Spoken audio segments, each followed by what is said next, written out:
Okay, so first thing I would do is I would introduce myself, and then I'd go ahead and check the identification of my patient, name, date of birth, do hand hygiene, and put on gloves. So first thing I'm going to do is just do an overall assessment of her, make sure she's doing okay. I'd go ahead and look at her vital signs and ask about pain, and then I would do a full head to toe. And then I would move on into the focused postpartum assessment. So first thing I'm going to do with gloves on is I'm going to assess her breasts. I'll put her gown down, okay? I'm just gonna go ahead and look at them, inspect them, look for any signs of like inflammation, engorgement, and then I'm gonna go ahead and look at the nipples, see for any nipple damage, if they're dry, cracked. I would ask her about any breast or nipple pain. And then I'd go ahead and palpate her breast, feel for any masses. And then I would ask her if she has any questions about breastfeeding, if she's had a problem with latching. Go ahead and answer any questions that she has. All right, next thing I'm going to do is move down to the uterus. Okay, so first thing I'm going to do is inspect the uterus. All right, and then I'm going to go ahead and palpate and feel for the fundus. Okay, I'm going to make sure that it is midline and not shifted off to the side. And then I'm going to go ahead and look at the location of it, and it's about 1 centimeter below the umbilicus, which is good because she did have her baby a day ago. Alrighty, so now I'm going to go ahead and move on down. So I would go ahead and ask about any voiding patterns. If she has voided, she has not voided, I would definitely encourage voiding. I'd also go ahead and feel her bladder for any distension. Now, if it was distended, I would definitely encourage voiding, because if the bladder is distended, it'll push the uterus off to the side, which could cause a hemorrhage.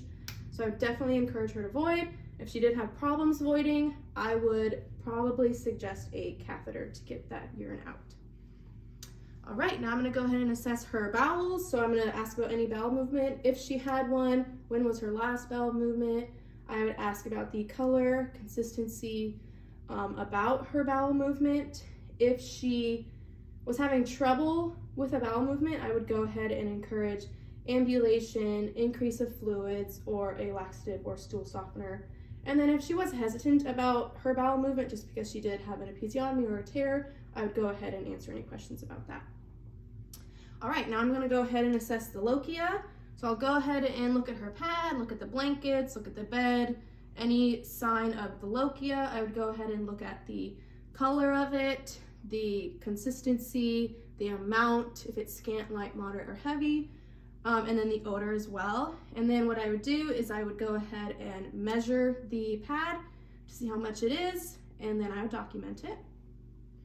All right, next thing I would do is look for any lacerations or episiotomies. If she had a C-section, I'd go ahead and look at her incision, look for any signs of infection, inflammation, redness, any dehiscence, anything like that. And then if she did have a vaginal birth, I'd go ahead and look at her episiotomy or tear if she had one. I would just make sure that there's no signs of infection, inflammation, redness, hematoma, or hemorrhage. And then I'd also go ahead and assess for a hemorrhoid. All right, and then I'm gonna go ahead and look at her legs for any sign of DVT. So I would ask about any pain, and then I would look for any inflammation, edema, swelling, redness, or warmth. All right, and then last thing I would do is assess her, emotions, her mental state, just make sure she's doing okay. Look for any signs of like baby blues, postpartum depression, or any bonding issues. Just making sure she's doing good emotionally. And that's it.